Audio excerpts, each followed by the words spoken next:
Page 96, Maple Leaf Rag. I want to talk about a few things here. I'm going to start with the right hand. At the beginning of this, the fingering and things they show you is fine. Just follow what they're telling you to do. The counting the rhythm might be a little tricky. I'll talk about that in a minute. I'm just talking about notes right now. In the second line, you're fine. In the second measure, look out, it's B flat, E flat. In the third line, those first two measures, they look tricky, they're not. You're playing the same notes, just in different octaves. So it's a G down here, B flat, G. Then go up an octave, a G, B flat, G. Up another octave, and finally one more octave up. Ooh. I'll talk about the 8VA in a minute. In the fourth line down, second measure, look out. You're here. The first B is a B flat. The second B is a B natural. So watch on those. First is a flat, the second's a natural. They'll trick you. Same thing happens in the last line there. And the next to the last measure, it's down. In the left hand. Now this is a nice light bouncy piece. So we don't connect these notes. You put a little silence between them, is fine. You got to get a feel for it. You can listen to some recordings of this. You get an idea of really the atmosphere of the piece. Second full measure, the thumb is playing the C and the D.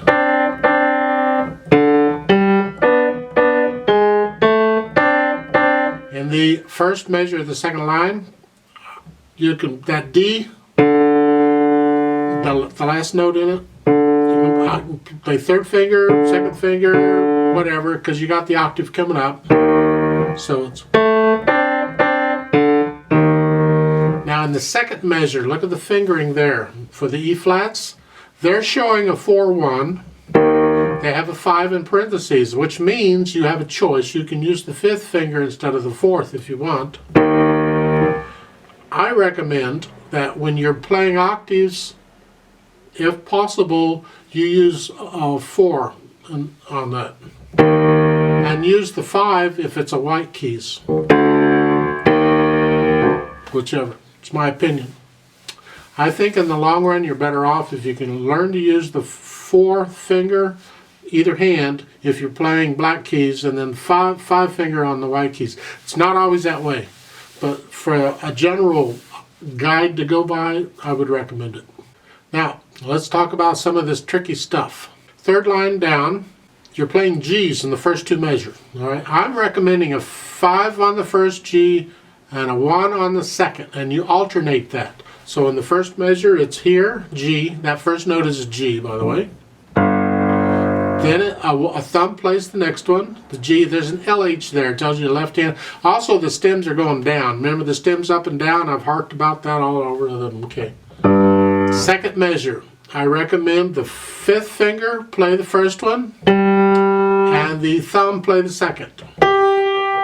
Because in the third measure, you got to go up another octave, and you're here. See, the notes in that last measure, the third line, are written here in the left hand. You have a C sharp, a G, and a B flat. See, I spell out the chord one note at a time, but it's an octave higher. So instead of here, we're going to play it here. So in the second measure, you're here, and then the G, and then stay up here. And you stay up here pretty much throughout the 4th line until you get to the last line, and then you come down here. How do I know that? Well, because I looked. In the third line down in the second measure, there's a note. 8VA, both hands. So they're telling you both hands got to go up an octave. So the notes, both hands, in the second measure, the third line, they're written here. And then in the third beat is where the 8VA both hands start. You're taking this and you're just taking it up an octave to this position. Except I'm playing the G, the first one, with the thumb, because, and then I'm moving, this way I'm only moving one hand at a time, okay? It's here, second measure. Right hand goes up, and then the left hand comes up. And then you're up here for both. And then in the fourth line, they both stay up there.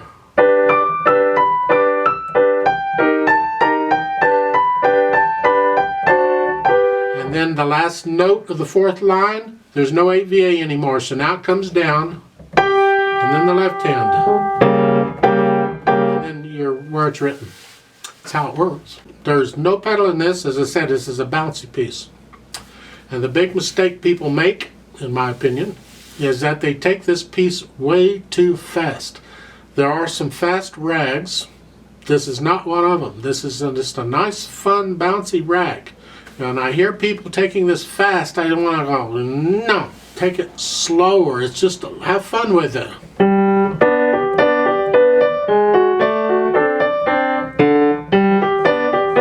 Now let's talk about the rhythm. If you can count eighth notes like I've been trying to teach eighth note counting, it's just a 1 and 2 and 3 and 4 and, then those are eighth notes. So at the beginning of this, in the right hand, the first full measure, you start with an eighth rest, and then they're eighth notes for the most part. You either get one quarter note in there. So it's like a 1 and 2 and 3 and 4 and 1 and 2 and 3 and 4 and. You put the metronome really slowly and have it beat the eighth notes, and you gradually get this worked out. The left hand, for the most part, is playing quarter notes, which can help you because it helps you keep it straight between the two hands. If you can play 1 and 2 and 3 and 4 and 1 and 2, put them together, good luck, and you've got on the first full measure, it's 1 and 2 and 3 and 4 and 1 and 2 and 3 and 4 and 1 and 2 and 3 and 4 and 1. Like so, you just really, really slowly work out the rhythm and you'll get them.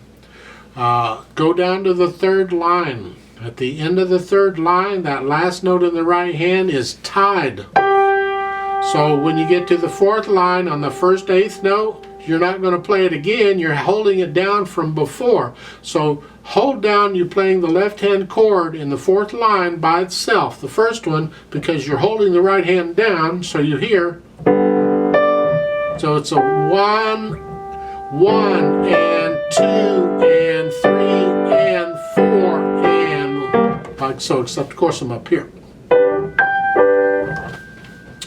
Now at the end of the fourth line, again, the last note is an eighth note tied over to the first note in the last line. So it's like to play the last measure of the fourth line, I'm up here, try and do it in the right place this time.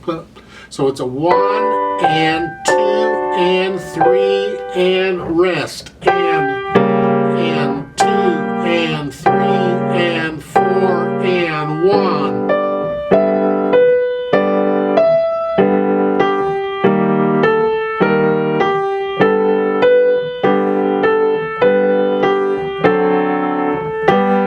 You just take it slow and easy and then gradually speed it up with the metronome.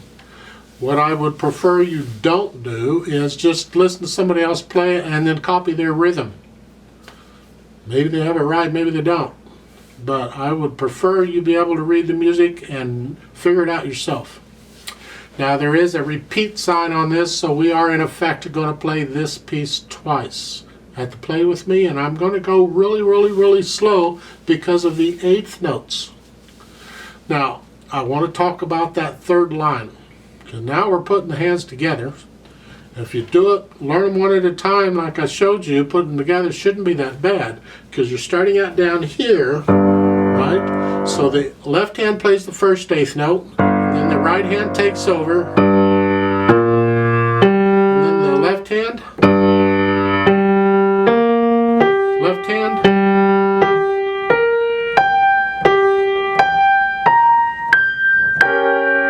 and you just keep it rhythmically smooth.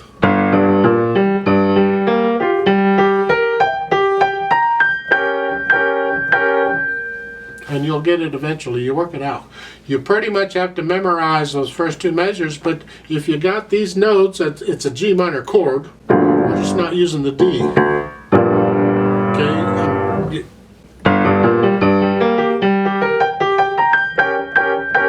And then once you get to the last measure, then you can look up the music and see where you are. So sometimes when your hands move around a lot, you just got to memorize that part to help you get through it. Let's try this out and see what happens. I'm going to give us 3 counts because there is a pickup beat, and then we're going to start, but we're going to go super slow. I put the metronome on 50. It's beating quarter notes. So it's like a 1 and 2 and 3 and those are eighth notes. I'm counting eighth notes. The metronome is beating quarter notes. I'm getting confused. Don't confuse me. So, no pedal. Left hand goes here. Right hand here. 1 and ready and go and.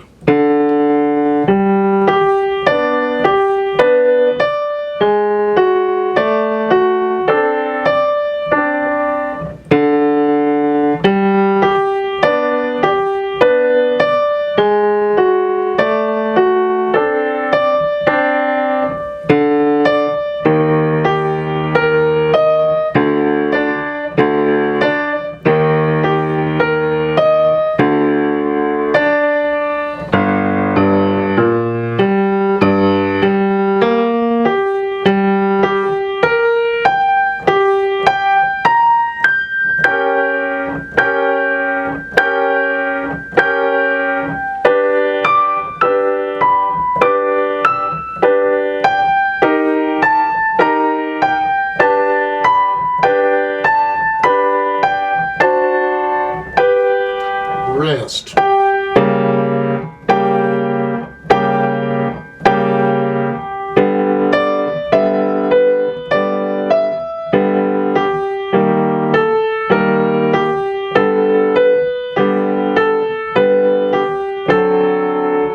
Repeat.